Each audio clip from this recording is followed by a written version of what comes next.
Library cataloguing में आज हम लाइब्रेरी कैटलॉगिंग में AACR2 के अनुसार कितने सेक्शन होते हैं वो पढ़ेंगे हम। एंट्री में क्या क्या होता है AACR2 के अनुसार।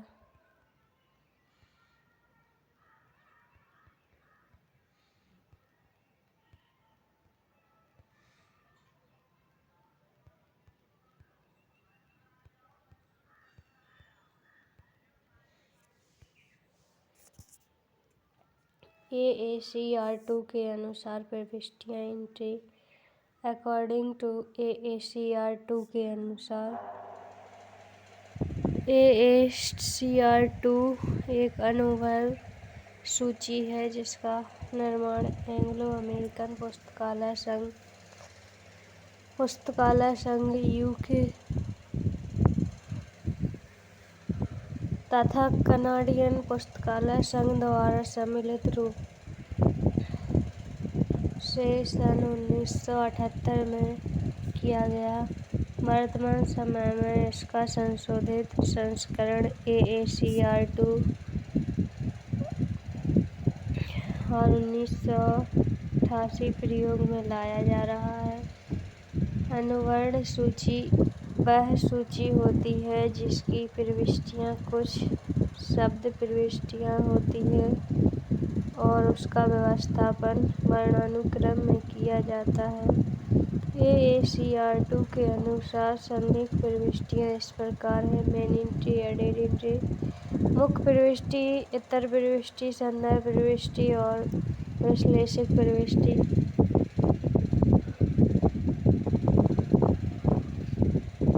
मुख्य प्रविष्टि मेन एंट्री AACR2 के अनुसार मुख्य प्रविष्टि के निम्नलिखित 8 अनुच्छेद होते हैं। अग्रशीर्षक हेडिंग, प्रत्येक प्रलेखों के लिए खोज बिंदु यानी वैसे पदों का प्रयोग जो उपयोक्ताओं द्वारा साधारणतः उस प्रलेख के खोज के दौरान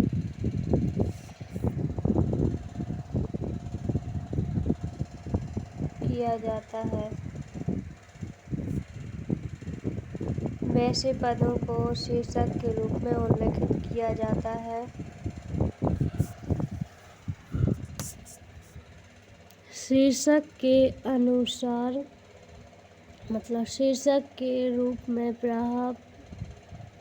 प्रावधानों के अनुरूप लेखक सहकारक मतलब जो साथ में लेखक के होता है।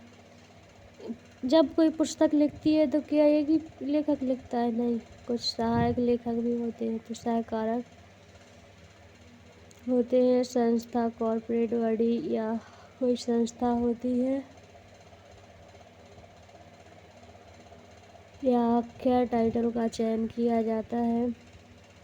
इस अनुच्छेद में प्रदान की जाने वाली सूचना पाठक की खोज अभिगम की पूर्ति करती है तथा इसी अनुच्छेद के आधार पर प्रविष्टियों को वर्णानुक्रम अल्फाबेटिकल में व्यवस्थित किया जाता है। यह प्रविष्टि पाठक को निबंधों पर पुस्तक खोजने में भी सहायक सिद्ध होती है। इसके जो सेक्शन हैं AACR2 में उन्हीं को हम पढ़ रहे हैं। पहला सेक्शन है हेडिंग सेक्शन।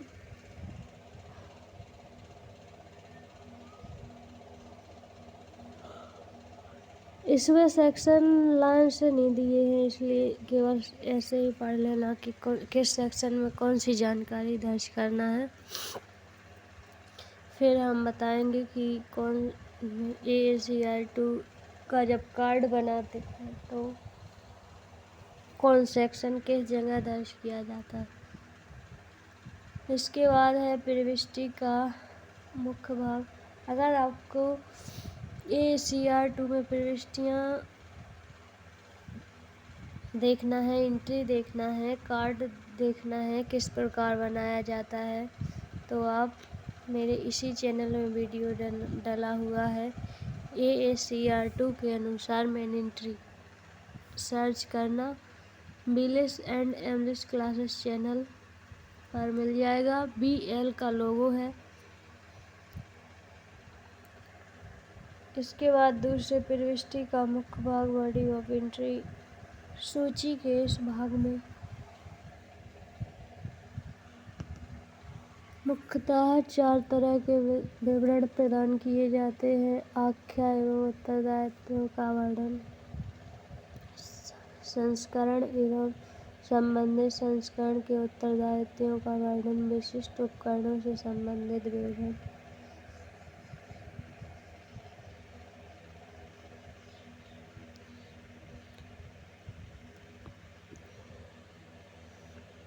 प्रकाशन स्थान, समय आदि विवरण दर्ज किया जाता है। इसके बाद शारीरिक विवरण, फिजिकल डिस्क्रिप्शन। सूची के इस भाग में मुख्यतः विवरण दिए जाते हैं। पृष्ठ संख्या, खंड संख्या, अन्य विशेषताएं जैसे दृष्टांत, चित्रण, इलस्ट्रेशन, निर्माण की सामग्री आदि, आयाम, डायमेंशन जैसे ऊंचाई, व्यास आदि से संबंधित विवरण। इसके बाद प्रलेख के साथ प्रदान की गई अन्य सामग्रियों का विवरण। इसके बाद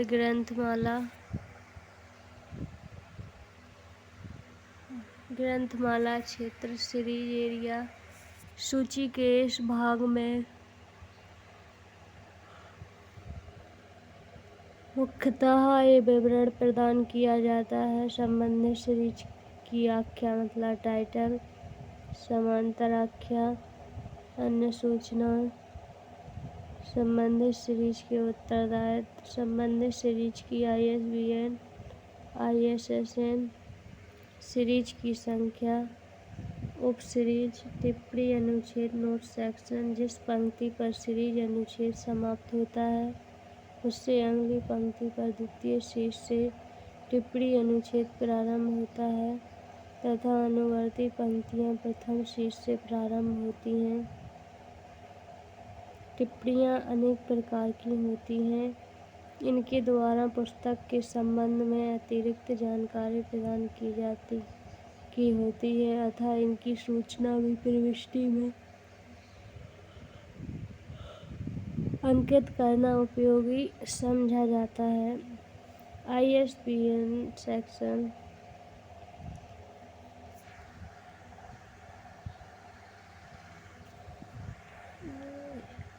ISBN जो सेक्शन होता है, इस अनुच्छेद में पुस्तकों पर मौजूद ISBN international standard book number अंकित की जाती है।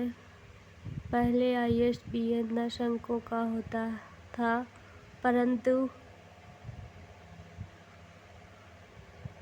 वर्तमान में यह 13 अंकों का होता है।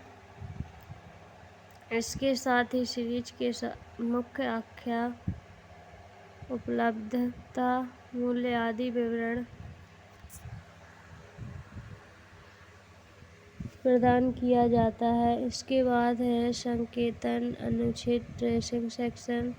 यह मुख्य प्रविष्टि का अंतिम अनुच्छेद है। इस अनुच्छेद में एक पुस्तक हेतु जितनी बार इतर प्रविष्टियां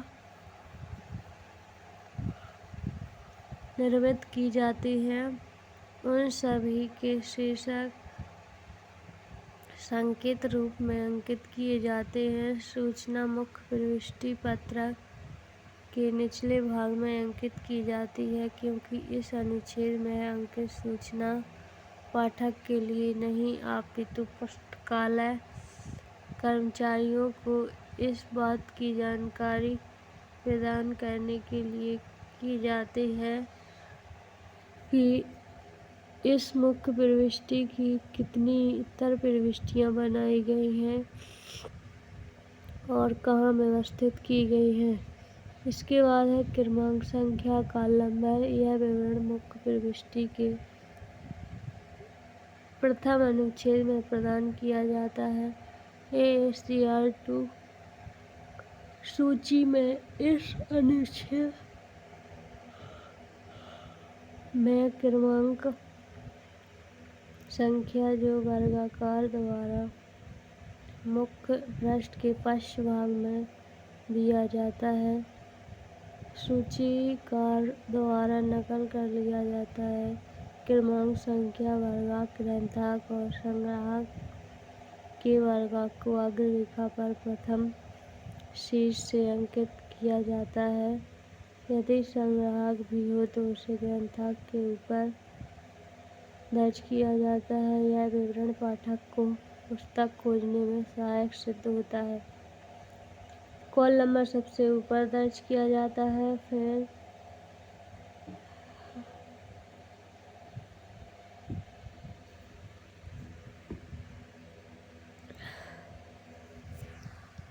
इसके बाद है एक्सेशन नंबर। एक्सेशन नंबर इन 8 क्षेत्रों के अलावा मुख्य प्रविष्टि में अधिग्रहण संख्या को भी निर्दिष्ट किया जाता है, जो अधिग्रहण संख्या क्षेत्र कहलाता है। हालांकि इसका उल्लेख ACR2 में नहीं किया गया है, इसलिए औपचारिक तौर पर इसके 8 अनुच्छेद ही माने जाते हैं। मुख्य प्रविष्टि के विभिन्न अनुच्छेदों के विवरणों को इन संयोजी चिन्हों द्वारा जोड़ा जाता है। सब टाइटल को जोड़ने के लिए कॉलन, ऑथर को जोड़ने के लिए स्लैश, सेकंड रिस्पॉन्सिबल के पूर्व सेमीकोलन, एडिशन के पहले डॉट हाइफन, पब्लिकेशन प्लेसेस के पूर्व डॉट हाइफन, पब्लिशर के पूर्व कॉलन, पब्लिकेशन ईयर के पहले कॉमा, फिजिकल डिस्क्रिप्शन के पहले सेमीकोलन, फिजिकल डिस्क्रिप्शन इलस्ट्रेशन के पूर्व कॉलन।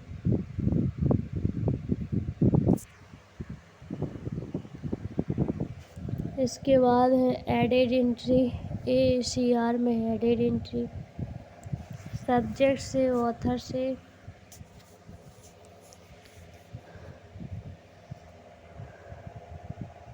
शब्दकोशीय सूची जिसका निर्माण ACR2 के नियमों के अनुसार किया जाता है। अतिरिक्त प्रविष्टियों के लिए इकाई पत्रक पद्धति यूनिट कार्ड सिस्टम अपनाई जाती है। इस पद्धति के अनुसार मुख्य प्रविष्टि की उतनी प्रतियां हूबहू तैयार की जाती हैं जितनी अतिरिक्त प्रविष्टियां बनानी हो। उन प्रतियों में से प्रत्येक पर अतिरिक्त प्रविष्टियों का शीर्षक द्वितीय हाशिया से प्रथम पंक्ति पर लिखा जाता है।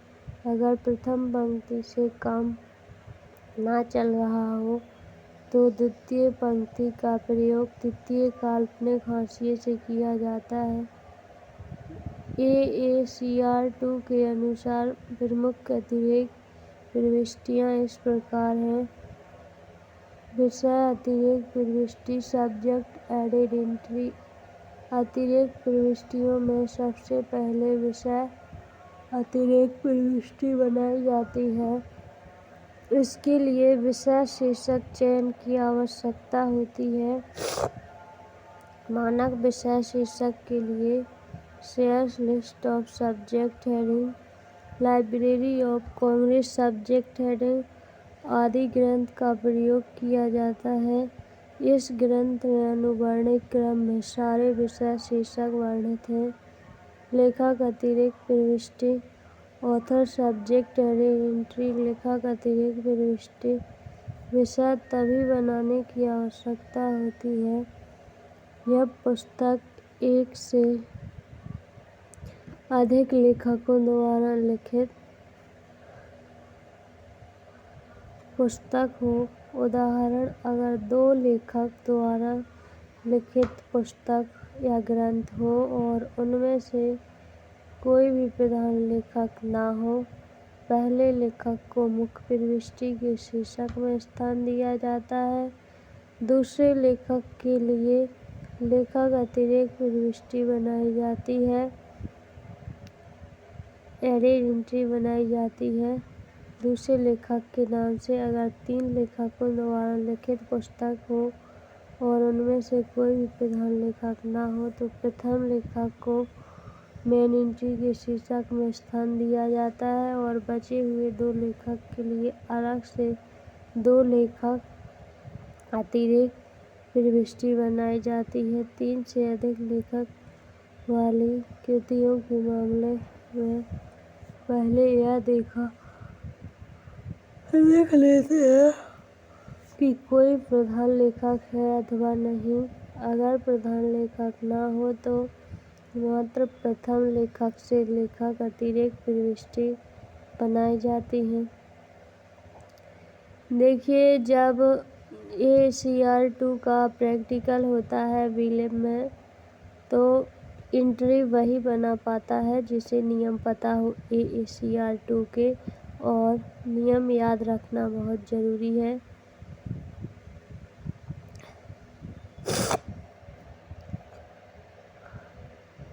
बीलिब के लिए आपको इससे अच्छा कंटेंट नहीं मिलेगा, कहीं भी नहीं। बाकी तो सब कंटेंट यहाँ वहाँ दुनिया भर के भटकते हुए कंटेंट मिलते हैं, लेकिन ये कंटेंट बहुत बेहतरीन है बीलिब के लिए। और साथ में लाइब्रेरियन कंपटीशन एग्ज़ाम के लिए। सहकारक अतिरिक्त प्रविष्टियाँ कोलैबोरेटर से बनाई जाती है। Collaborator subject added entry. सहकारक अतिरिक्त प्रविष्टि तभी बनाने की आवश्यकता होती है जब लेखक के अलावा ट्रांसलेटर हो, इलस्ट्रेटर हो, एडिटर हो।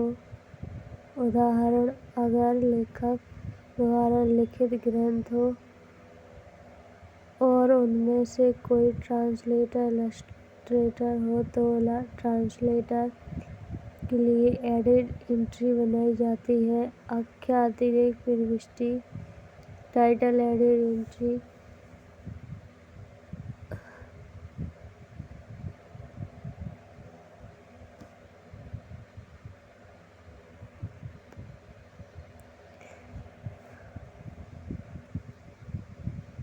आख्या अतिरिक्त प्रविष्टि बनाने की आवश्यकता तब होती है जब मुख्य प्रविष्टि लेखक के अंतर्गत बनी हो। अगर मुख्य प्रविष्टि आख्या के अंतर्गत बनी हो तो आख्या अतिरिक्त प्रविष्टि बनाने की आवश्यकता नहीं है।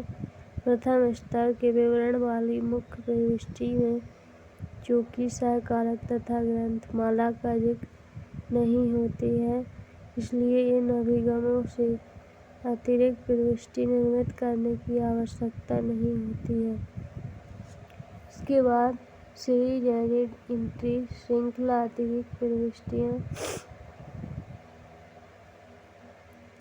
श्रृंखला सीरीज अतिरिक्त प्रविष्टियाँ बनाने की आवश्यकता तब होती है जब पुस्तक किसी खास सीरीज में प्रकाशित हुआ हो। इसके अलावा पाठकों के आधिकारिक अभिगमों को संतुष्ट करने के लिए संदर्भ और वैश्लेषिक प्रविष्टि बनाई जाती है। वैश्लेषिक प्रविष्टि एनालिटिकल एंट्री। वैश्लेषिक प्रविष्टि का निर्माण किसी ग्रंथ के विशेष अंश की ओर उपयोक्ताओं का ध्यान आकर्षित करने के लिए किया जाता है, जो अंश के लेखक, आख्या और विषय के लिए किए जाते हैं। इसके बाद रेफरेंस एंट्री, संदर्भ प्रविष्टि। संदर्भ प्रविष्टि वह होती है जो उपयोक्ता को किसी शीर्षक से संबंधित अन्य लेखकों की ओर निर्देशित करता है, क्योंकि जरूरी नहीं है कि पुस्तकालयों द्वारा जो शीर्षक प्रस्तुत किया गया है उससे उपयोक्ता परिचित हो, क्योंकि कई पुस्तकों के 2 या 2 से अधिक लेखक, छद्म लेखक, नामधारी लेखक, समष्टि निकाय आदि होने के कारण उपयोक्ता सभी से परिचित नहीं होते हैं। ऐसी समस्याओं के समाधान के लिए संदर्भ प्रविष्टि का निर्माण किया जाता है। यह 2 प्रकार का होता है। देखें सी और इसे भी देखें सी आल्सो। इसके बाद प्रायोगिक मुख्य बातें। कैटलॉग कार्ड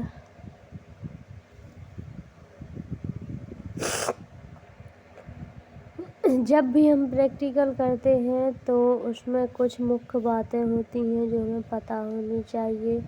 जब हम प्रैक्टिकल लाइब्रेरी कैटलॉगिंग का जब प्रैक्टिकल होता है उसमें हमें कुछ मुख्य बातें याद रखनी होती हैं। और ये कुछ इसमें से library competition exam UGC net set और लाइब्रेरी एग्ज़ामों में भी पूछे जाते हैं। क्या नियम है, एक आध दो पूछ लेते हैं तो पता होना चाहिए बेसिकली। कैटलॉग कार्ड सूची के लिए उपयोग किए जाने वाले पत्रक का आकार पूछ सकता है। आकार 5x3 इंच का होता है। 12.5 × 7.5 सेंटीमीटर में होता है और इंच में 5x3 का होता है, जिसमें एक समांतर पैरेलल रेखा जो लाइन कहलाता है और दो क्षैतिज हॉरिजॉन्टल रेखा जो फर्स्ट इंडेंशन और सेकंड इंडेंशन कहलाता है।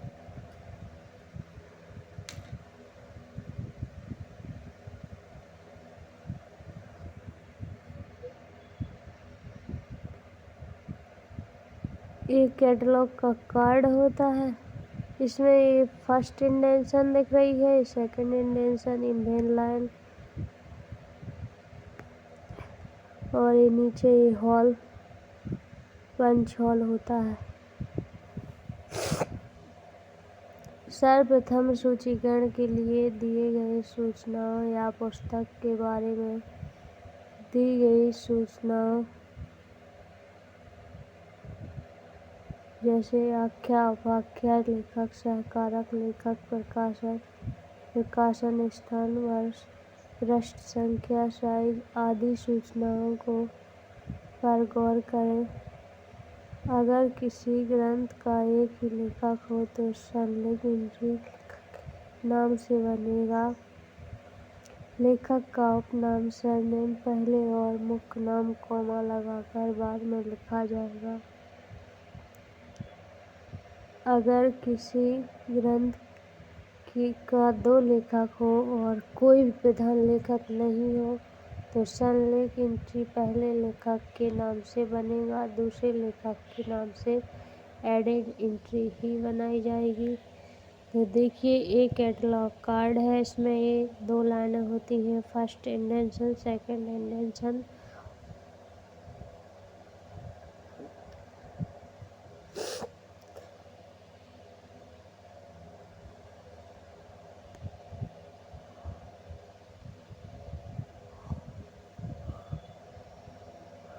अगर किसी ग्रंथ के 3 लेखक हों और कोई भी प्रधान लेखक नहीं हो तो एंट्री पहले लेखक के नाम से ही बनेगा। अन्य दो लेखकों के नाम से केवल एडेड एंट्री बनेगी।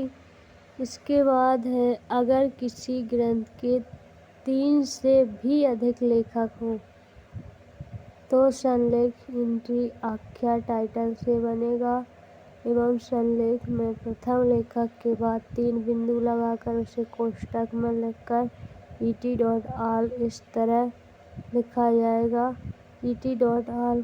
इसके बाद अगर कोई ग्रंथ संपादित एडिटेड की हुई है तो संपादक के नाम से शीर्षक नहीं बनेगा बल्कि टाइटल से बनेगा और टाइटल के बाद स्लैश चिन्ह के बाद एडिटेड बाय लिखकर संपादक का नाम लिखा जाएगा।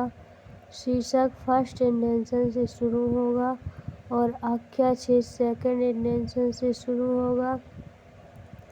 Physical section, series section, note section, ISBN section, tracing section की शुरुआत सेकंड इंडेंशन से होगी। आख्या टाइटल क्षेत्र में आख्या, उपाख्या, सब टाइटल, लेखक, संलेखक, सहकारक, लेखक, संपादक, अनुवादक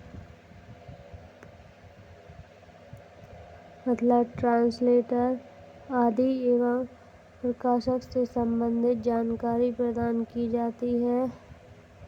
आख्या के बाद अगर उपाख्या हो तो कॉलन लगाकर उपाख्या लिखेंगे। आख्या के बाद श्लेष लगाकर फिर वाय के बाद लेखक का नाम लिखेंगे।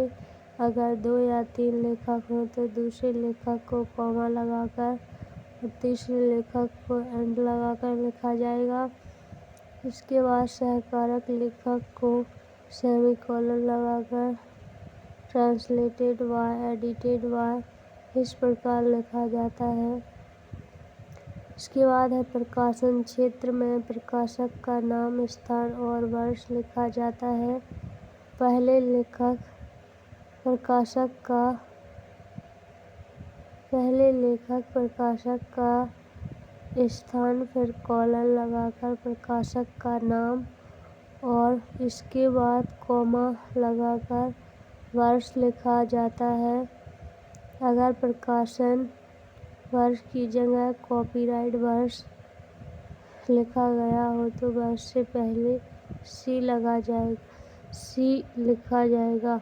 अगर प्रकाशक स्थान नहीं दिया गया हो तो स्थान की जगह पर बड़ी कोष्ठक में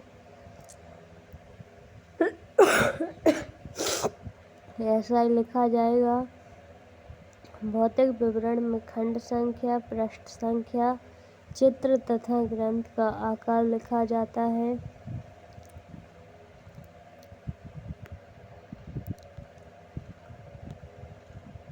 पहले पृष्ठ संख्या लिखकर P लिखा जाता है और फिर डॉट लगाते हैं। फिर अगर चित्र हो तो सेमीकोलन लगाते हैं और ILL लिखते हैं। इसके बाद डॉट लगाते हैं, फिर सेमीकोलन लगाते हैं। ग्रंथ का आकार सेंटीमीटर में लिखते हैं। अगर ग्रंथ का आकार 10 सेंटीमीटर से कम हो तो उसे mm में लिखते हैं।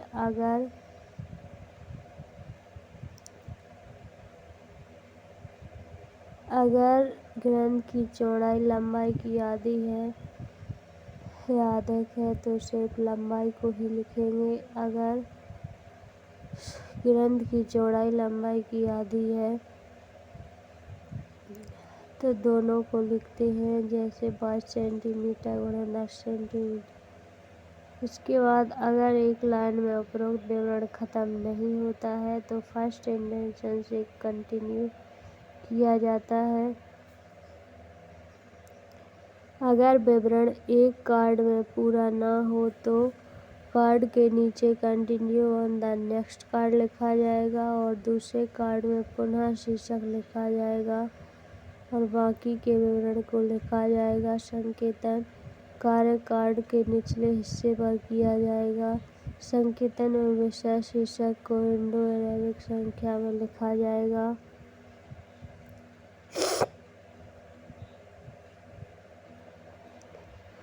संकेतन में विषय शीर्षक के बाद सहलेखक, सहकारक लेखक, अनुवादक ट्रांसलेटर, चित्रांक लेखक, इलस्ट्रेटर, संपादक आदि बातों को रोमन संख्या में लिखा जाएगा। कॉल नंबर को मेन लाइन और फर्स्ट इंडेंशन के बीच लिखा जाएगा। एक्सटेंशन नंबर को फर्स्ट इंडेंशन के पहले शीर्षक से चतुर्थ लाइन में लिखा जाएगा। हालांकि इसका कोई निश्चित नियम नहीं है। इसके बाद आता है संकेतन ट्रेसिंग सेक्शन। ट्रेसिंग सेक्शन जो है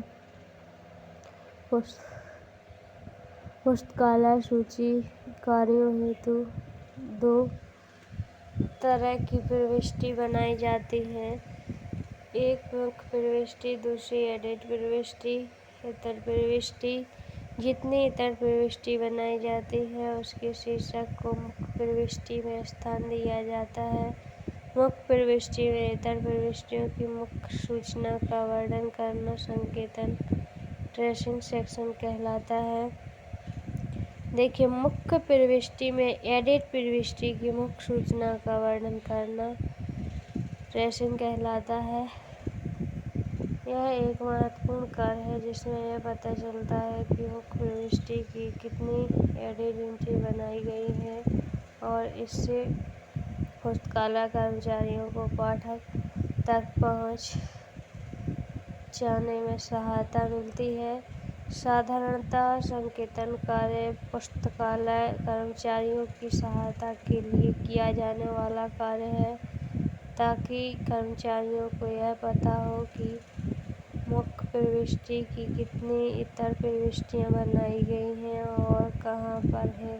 परंतु संकेतन का फायदा पाठकों को भी मिलता है। संकेतन कोई ACR2 के अनुसार बनाई गई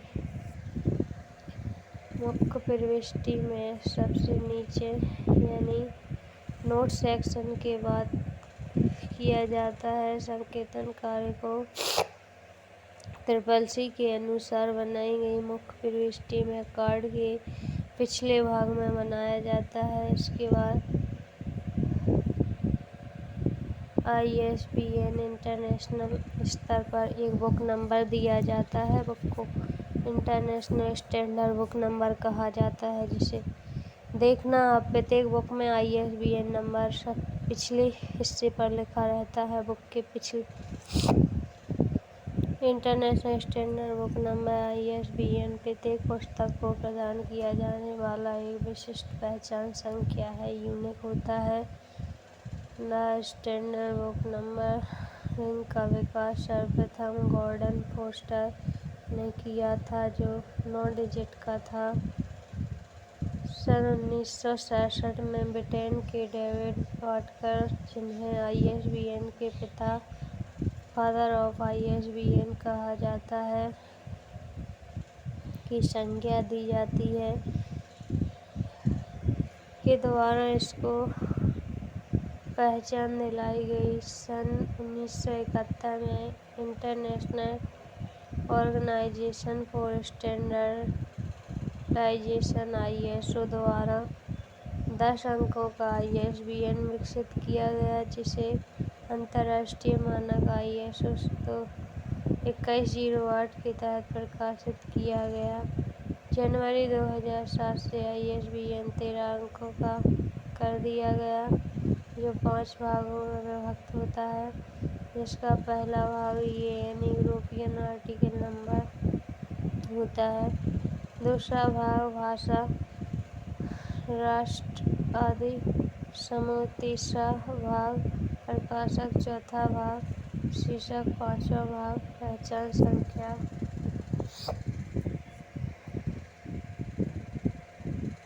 होता है।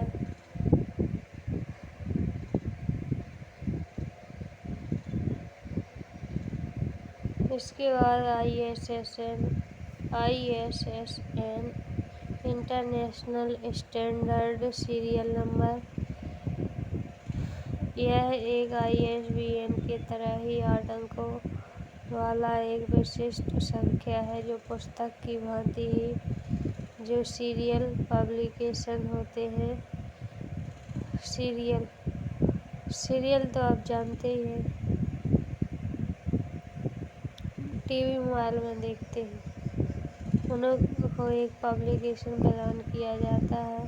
सन 1971 में international organization for standardization ISO द्वारा ISSN विकसित किया गया, जिसे अंतर्राष्ट्रीय मानक ISO 3297 के तहत सन 1975 में प्रकाशित किया गया था। वर्तमान समय में मुद्रित संस्करण और इलेक्ट्रॉनिक संस्करण के लिए अलग अलग ISSN प्रदान किया जाता है। मुद्रित संस्करण के लिए PISSN और इलेक्ट्रॉनिक या ऑनलाइन संस्करण के लिए EISSN प्रदान किया जाता है।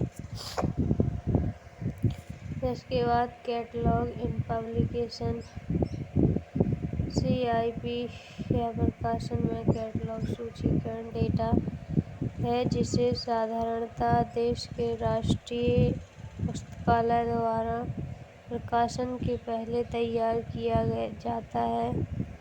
कैटलॉग इन पब्लिकेशन प्रोग्राम सन 1971 में library of Congress United states के द्वारा शुरू किया गया। जहाँ तक इसके भारत में शुरुआत की बात है, इसका श्रेय RRLF को जाता है। रंगनाथन द्वारा CIP को पेरेंटल कैटलॉगिंग शब्द का नाम दिया गया। कोडेन यह 6 वर्ण 6 कैरेक्टर का अद्वितीय अल्फा न्यूमेरिक कोड जो स्थायी रूप से एक धारावाहिक प्रकाशन जैसे कि पत्रिका या गैर धारावाहिक प्रकाशन जैसे एक शोध प्रबंधन या थीसिस के लिए प्रयोग किया जाता है। उदाहरण के लिए JEC LV3 journal of economic literature के लिए कोडन है। लैंसेट जर्नल के लिए और नेचर जर्नल के लिए